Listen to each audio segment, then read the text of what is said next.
We have documented that over the past 2 weeks, at least 1,200 civilian casualties have been documented.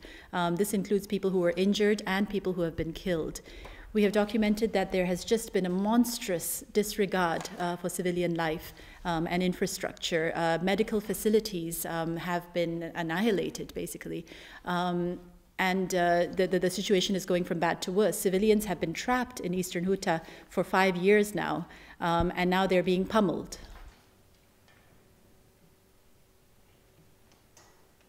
So according to the information that we've collected, the Syrian government and their allies have been carrying out a real escalation in airstrikes into eastern Ghouta, into many different towns in eastern Ghouta.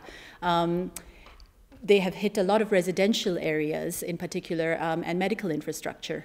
So while we have documented 346 killed and 878 injured, the real figures are likely to be much higher. We have reports of people, families, children hiding in basements where already they had very little access to food and basic sanitation. Now you have these people who are severely injured, who have no access to health facilities, and we are very concerned that they will suffer a slow and cruel death. I can't say when it was, when the last time was that we did seek access. What we are seeing in eastern Ghouta is a repetition, if not worse, of what has happened in other parts of Syria. The High Commissioner for Human Rights is talking about this being a monstrous campaign of annihilation of eastern Ghouta with no regard for civilian lives. How many more children dying do we have to see? How many more hospitals bombed? How many more doctors killed do we have to see before the international community can come together with one voice and take resolute action on the situation in Syria to bring this violence to an end?